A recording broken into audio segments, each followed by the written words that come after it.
ZNS Total Sports is brought to you by 4th Terrace Diagnostic Center.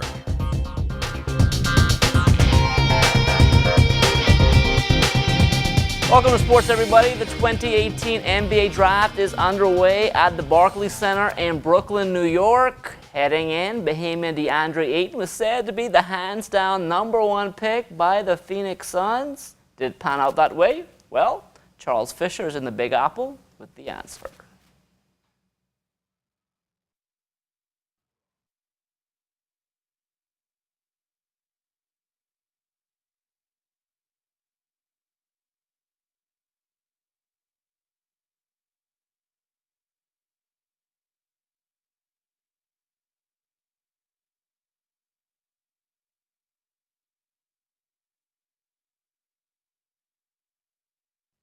Team Bahamas suffering a 56-41 loss to the unbeaten Dominican Republic in the semifinals of the FIBA Women's Caribbean Cup last night in Suriname. Point guard Valerie Nesbitt, the team's leading scorer.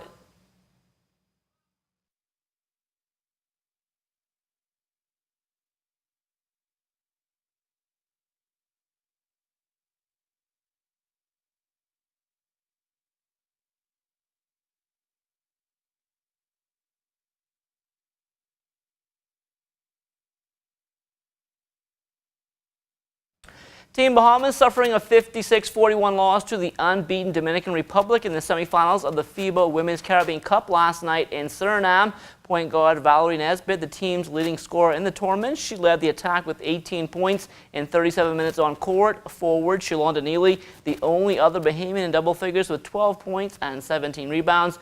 With that loss, the Bahamas out of the chance to qualify and move on, but they were back on court this evening playing for the bronze medal against Barbados. On to some tennis news now. Justin Roberts and Jody Meignley from Antigua, they were back on court today for semifinal round doubles action at the $25,000 ITF Hardcourt Future in Calgary, Alberta, Canada. The duo got off to a fast start against the second-seeded team of Alexis Halabin and Samuel Monette, winning the first set, but from there, it was a totally different ball game with the #2 seeds winning the next two sets in the match, 3-6, 6-3, and 10-2 in the super tiebreaker. Back here at home, it's a big weekend for track and field as the B3s host its senior nationals, and making things even more exciting will be a celebration with one of the event's major sponsors, Commonwealth Brewery. It's the 30th anniversary of their product Collect, and so they're throwing a after party for the attendees of the games as well as for the athletes. So there's going to be a lot of excitement. The Roots Junkanoo Group, the Rhythm Band are all going to be present.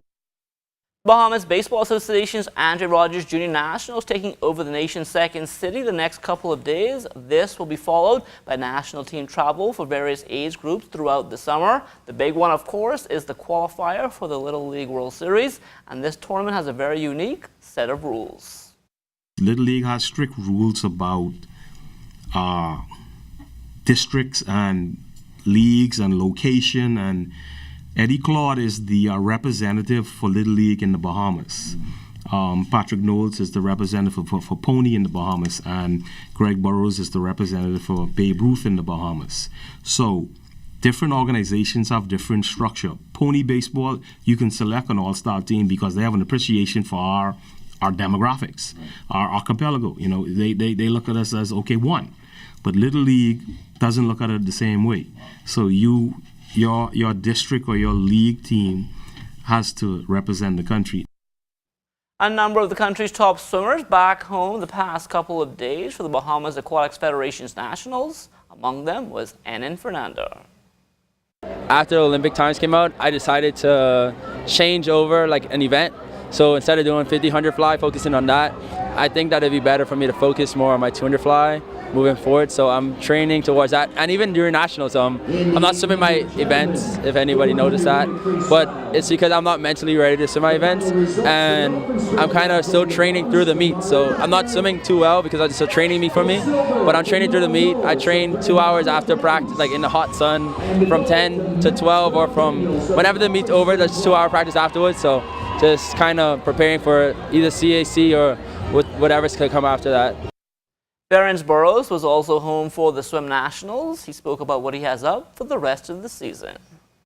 Right now, I want to focus on the Short Course World Championships, which is later in the year. I'm not sure of the exact date yet, but I was actually injured a little bit for the past season, so this is kind of like my first biggest meet since the injury. So I'm pleased with my progress so far, and I know I have a lot more in the tank left.